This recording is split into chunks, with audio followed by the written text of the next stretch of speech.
ক লেখবা 1 মিনিটে, আমি আবারও বলতেছি ঘড়ি হাতের সামনে, প্রয়োজনে স্টপ ওয়াচ অন করবা। খ লেখবা 3 মিনিটে। অনেকে আমরা কি করি, এই 1 নং প্রশ্ন উত্তর কালো রং দিয়ে লিখি। কোন প্রশ্ন কতটুকু লিখবো, মানে ক কতটুকু লিখবো, খ কতটুকু, গ ঘ এগুলো কতটুকু আমি আসলে লিখবো। স্যার কি জানে তুমি ব্যাক বেঞ্চার, স্যার তো বুঝবে তুমি ফার্স্ট বয় ফার্স্ট গার্ল। আসসালামু আলাইকুম প্রিয় শিক্ষার্থীরা, আশা করি সবাই ভালো আছো, সুস্থ আছো। আজকের এই ভিডিওতে সৃজনশীল কিভাবে লিখলে 10-এ 10 পাবা, হাজার হাজার স্টুডেন্টকে মেন্টরিংয়ের অভিজ্ঞতা এবং নিজের পার্সোনাল অভিজ্ঞতা থেকে আমি কিভাবে বোর্ড এক্সামে লিখে সৃজনশীলে 9 বা 10 করে পেতাম সেই অভিজ্ঞতা শেয়ার করব ইনশাল্লাহ। এবং আমি এটা গ্যারান্টি দিতে পারি, তোমার হাতের লেখা যতই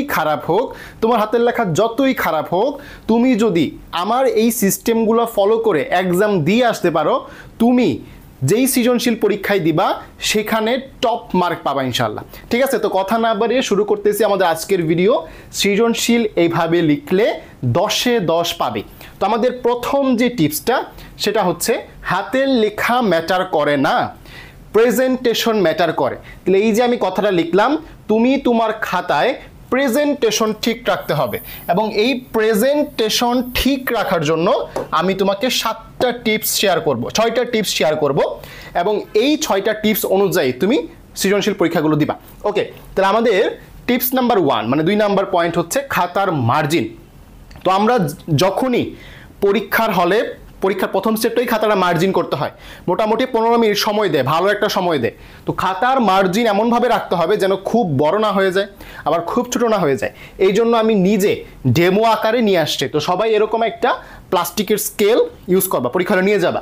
এই প্লাস্টিকের স্কেলটা তুমি খেয়াল করে দেখো, এইটা যদি খাতা হয় আমি কিন্তু মোটামুটি এক স্কেলের অনেক মোটামুটি ভালো সংখ্যক বেশি দিছি। মানে এক স্কেল কোনটুকু হইতো, এই পর্যন্ত হইতো এক স্কেলে আমি কিন্তু মোটামুটি একটু বেশি পরিমাণ উপরে দিছি।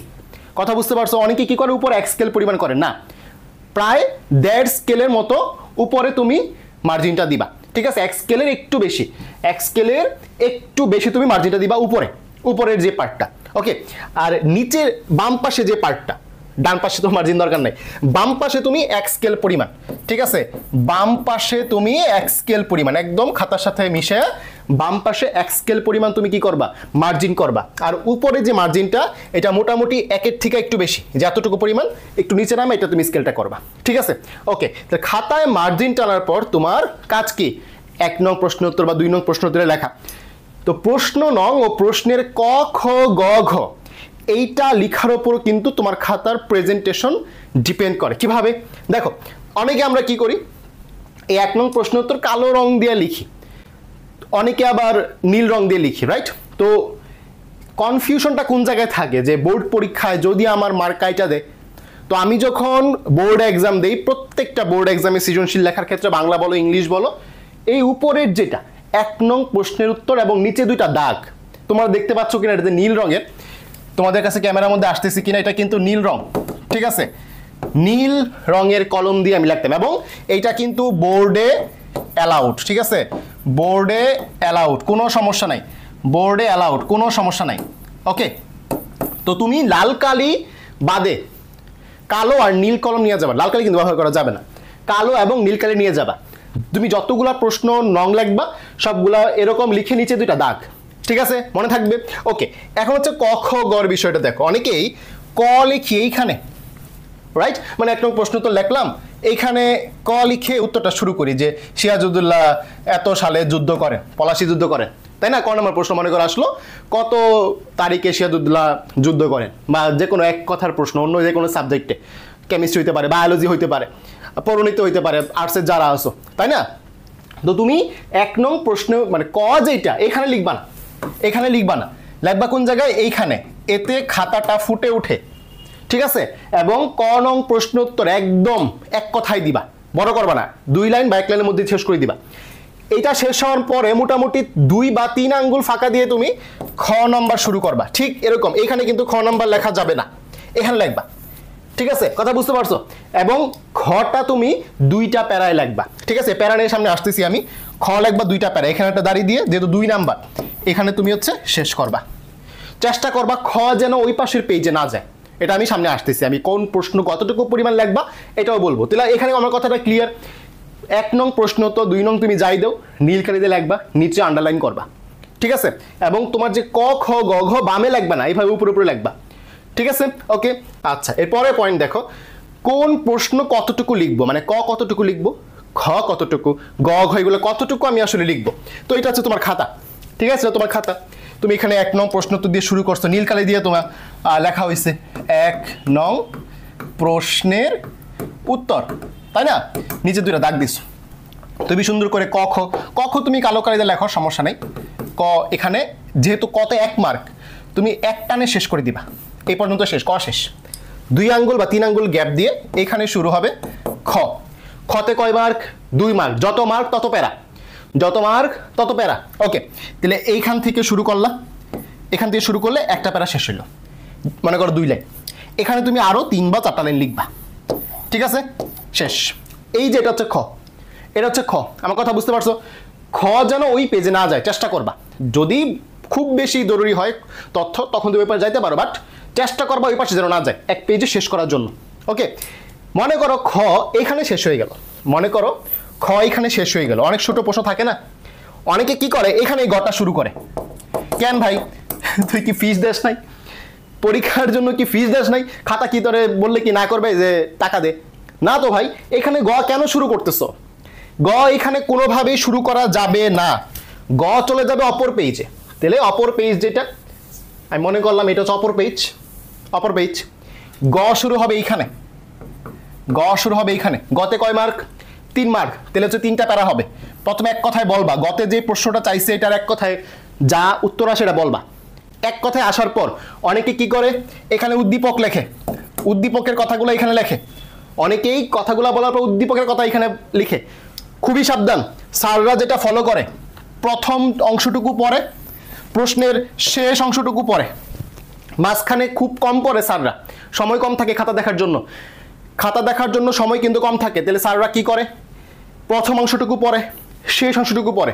তো প্রথমেই যদি উদ্দীপকে যা আছে তা লেখা দেও, স্যার কি বুঝবে? তুমি তো ভালো ছাত্র না, স্যার তো তোমার চিনে না, স্যার তো তোমার চেহারা চিনে না। তুমি যদি ক্লাসের লাস্ট ছাত্রও হও, তোমার খাতা যদি সুন্দর থাকে, স্যার কি জানে তুমি যে লাড্ডু মার্কা স্টুডেন্ট? স্যার কি জানে তুমি ব্যাক বেঞ্চার? স্যার তো বুঝবে তুমি ফার্স্ট বয়, ফার্স্ট গার্ল। কথা বুঝতে পারছো কিনা? তাহলে উদ্দীপক এখানে না, তুমি যাই জানো। কল্যাণী অনুপমরা রিজেক্ট করছিল জানো, লেখো এখানে। বইয়ের কথা এইখানে দ্বিতীয় প্যারায়, দ্বিতীয় যে প্যারাটা আছে, ঠিক আছে, দ্বিতীয় প্যারায় মাস্ট বইয়ের কথা, মাস্ট বইয়ের কথা। আমি আবারও বলতেছি, গ হোক বা ঘ হোক, দ্বিতীয় প্যারায় মাস্ট বইয়ের কথা। উদ্দীপকের কথা লিখবা কোন প্যারায়? উদ্দীপকের কথা লিখবা তৃতীয় প্যারায়, তৃতীয় প্যারায় লিখবা উদ্দীপকের কথা। উদ্দীপকে যা লিখছে তার সাথে মিল পাইছো নাকি অমিল পাইছো এটা কোথায় লিখবা? তৃতীয় প্যারায়। কথা বুঝছো? কথা বুঝছো? তাহলে গয়ের সিস্টেমটা আমি যদি বলি, তুমি তো 3টা প্যারা দিবা, 3টা প্যারার মধ্যে প্রথম প্যারায় এক কথায় লিখবা জ্ঞানমূলক কথাটা প্রশ্নের সাথে রিলেটেড। এরপর হচ্ছে তুমি দ্বিতীয় প্যারা দিলা, খ নাম্বারের মতো গেল। দ্বিতীয় প্যারা মনে করো 4 লাইন বা 5 লাইন হয়েছে। তৃতীয় প্যারা মনে করো এখান থেকে শুরু কইরা ওই পাশের যে পেজটা আছে না ওখানে অবশ্যই যাবা, কারণ 3 মার্ক তো আর তোমাকে এমনি এমনি দিয়ে দিবে না। এক পেজ তো দিছো, এরকম তো দিছো। অপর পাশের যে পৃষ্ঠাটা আছে না, অপর পাশের পৃষ্ঠাটায় অন্তত, অপর পাশের পৃষ্ঠাটায় অন্তত 3 লাইন, অন্তত 3 লাইন বানাতে পারলে ভালো, 5 লাইন গেলে ভালো, মানে অর্ধেক পর্যন্ত আসলে ভালো। এই হচ্ছে ডেডলাইন, এই পর্যন্ত আসতেই হবে, 3 লাইন বা 4 লাইন দিতেই হবে, হচ্ছে মাস্ট। গ নাম্বার তো 3 মার্ক, তো তোমার তো এমনি দিয়ে দিবে না। তাহলে এক পেজ তুমি লেখলা, আর লেখা মাঝে ফাঁকা রাখবা, একটু একটু ফাঁকা ফাঁকা করে লিখবা, তাহলে একটু খাতাটা বড় দেখা যাবে, বুঝছো? হাতে লেখা ছোট হোক বা বড় হোক, একটু ফাঁকা ফাঁকা করে লিখবা। তাহলে গ নাম্বারে কি অপর পেজের অর্ধেক পর্যন্ত আসতে হবে মাস্ট। তো তুমি 3 প্যারার জন্য 3 মার্ক পাবা। ওকে, গ গেল। এখন যদি ঘরের কথা বলি, ঘয়ে কয় মার্ক? ঘয়ে কয় মার্ক বাচ্চারা? ঘয়ে 4 মার্ক। গয়ের থেকে ঘ অবশ্যই একটু হলেও বেশি লিখতে হবে, একটা প্যারা বেশি লিখতে হবে, না তোমার তো 3-4 মার্ক তো দিবে না, 2 দিয়ে দিবে। ঠিক আছে, আমি বলি স্যাররা কিভাবে মার্কটা দেয়। স্যাররা ক নাম্বারে 1 দেয়, খ নাম্বারে 2 দেয়, গ নাম্বারে 2 দেয়, ঘ নাম্বারে 3 দেয়, মোটামুটি যারা লেখে মোটামুটি। তাহলে এখানে কিন্তু দেখো 2 2 4 7 8 মার্ক কিন্তু চলে আসে। আর যদি তোমার ওই যে প্রেজেন্টেশন সুন্দর থাকে, এটা কিন্তু নর্মালি দেয়, প্রেজেন্টেশন যদি সুন্দর থাকে, দেখো এই যে দেখো এখানে মার্কটা বেড়ে যায়। গতে 3-এ 3 দেয়, ঘতে 4-এ 3 দেয়, বুঝতে পারছো? 3-এ 3 দেয়, 4-এ 3 দেয়, এখানে তোমার 9 মার্ক হয়ে যায়। একটা সৃজনশীলে 9 মার্ক মানে 7টা সৃজনশীলে 7, একটা সৃজনশীল 1 মার্ক বাড়ছে মানে কি 7টা সৃজনশীলে 7 মার্ক বাড়ছে। এবং প্রথম যে সৃজনশীলগুলো সুন্দর যেগুলো থাকে শুরুরগুলা এখানে 4ও দেয়, 10-এ 10 মার্ক। কথা বুঝতে পারছো? তাহলে ঘ নাম্বারের প্রেজেন্টেশন আমি তোমাকে বুঝাই। ঘ নাম্বার কি করবা দেখো, প্রথমে দিলা ক যেমন লেখছো ক লেখলা, খ যেমন লেখছো না খ এর যেমন দ্বিতীয় প্যারাটা লিখলা, গ যেমন লিখছিল না গ লিখবা এমনি, গ যেমন অপর পেজ পর্যন্ত গেছিল না, অপর পেজ পর্যন্ত গেছিল না, হ্যাঁ এই পর্যন্ত গেছে, এই পর্যন্ত কিন্তু গ শেষ। গ যেমন লেখছো এরকম ঘ এর 3টা প্যারা লিখবা, গ এর অংশ শেষ, গ এর মতো শেষ, গ এর মতো শেষ, বুঝতে পারছো? এখন দেখো ঘ এর জন্য তোমাকে অবশ্যই লাস্টে কনক্লুশন টানতে হবে, উপসংহার, যে প্রশ্নে কি বোঝাইছে, কোন সদৃশ বা বিসদৃশ না, তোমার মতামত না, তুমি ঘ নাম্বারে দিবা। এই যে এক্সট্রা 4টা লাইন এটা তোমার জন্য 1 মার্ক আইনা দিবে। কথা বুঝতে পারছো? মানে তুমি গ এর থেকে কতটুকু বেশি লিখছো এটা ম্যাটার করে।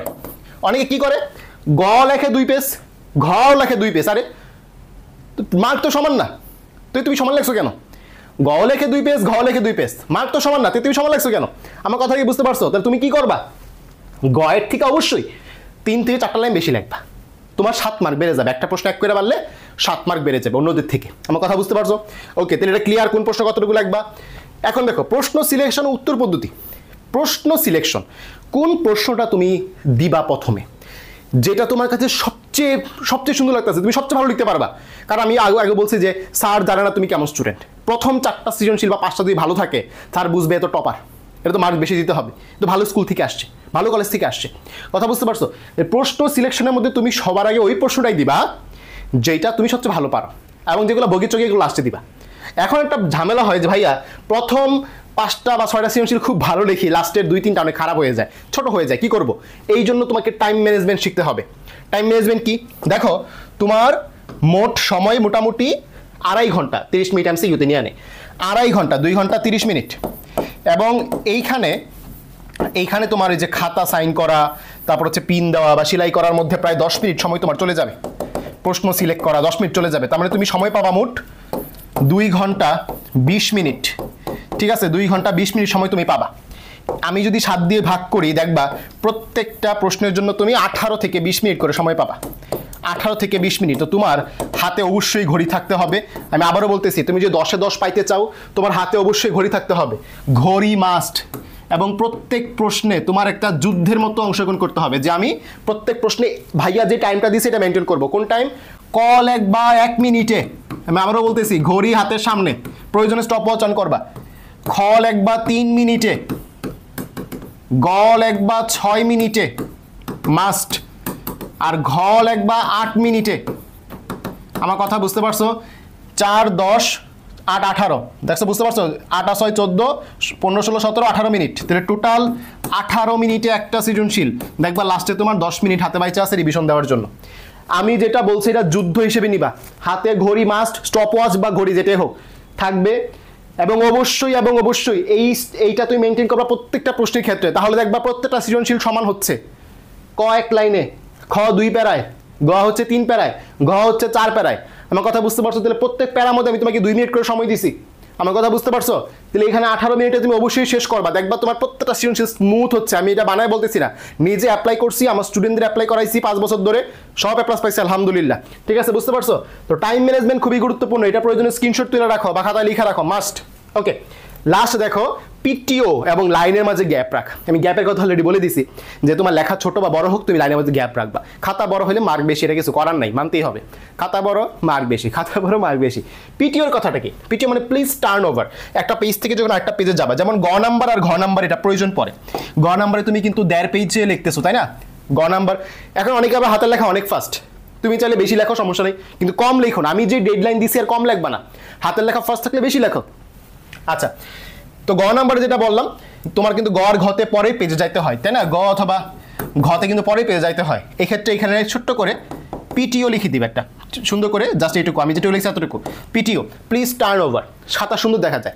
ওকে, বুঝতে পারছো? তাহলে আমি যে টিপসগুলো বললাম, এই ছোট্ট করে সামারি করি, খেয়াল করো সবাই। প্রথমে বলছি কি, খাতার মার্জিন মেনটেন করবা, যেভাবে বলছি ঠিক সেভাবে। ঠিক আছে? এবং অবশ্যই এই ভিডিওটা বন্ধুদেরকে দিয়ে দিবা, যদি সবাই মিলে A+ পাইতে চাও। বাংলায় কিন্তু হিউজ A+ মিস হয় ভাই, যদি A+ পাইতে চাও বন্ধুদের শেয়ার করে দিবা। ওকে, প্রশ্ন 9 এবং প্রশ্নে ক খ গ ঘ অবশ্যই মেনটেন করবা যেভাবে দেখাইছি। কোন প্রশ্ন কতটুকু লিখবো এবং নীল কালি কিন্তু ব্যবহার করবা, ঠিক আছে? কথা বিশ্বাস করো, এটা মনে করো না যে খাতার নাম্বার কেটে দিবা, আমার কথা বিশ্বাস করো, নীল কালি ব্যবহার করো। কোন প্রশ্ন কতটুকু লিখবো বলে দিছি একদম, প্রশ্ন সিলেকশন ও উত্তর পদ্ধতি বলে দিছি কিভাবে করবা, টাইম ম্যানেজমেন্ট এবং লাইনের মাঝে গ্যাপ রাখা পিটিও। তো এটা যদি ফলো করো, তুমি যে কোনো পরীক্ষা হোক, বাংলা পরীক্ষা হোক, বায়োলজি, কেমিস্ট্রির মধ্যে ইকুয়েশন লিখতে হয়, এটা বাদ দিলাম, বায়োলজি ক্ষেত্রে সেম। তারপর হচ্ছে তোমার আর্টসের সাবজেক্টগুলা, ইসলামিক শিক্ষা, পৌরনীতি, এগুলো সাবজেক্টগুলা এভাবে লিখলে তুমি খুব ভালো করবা, বুঝতে পারছো? দোয়া রইলো, আসসালামু আলাইকুম।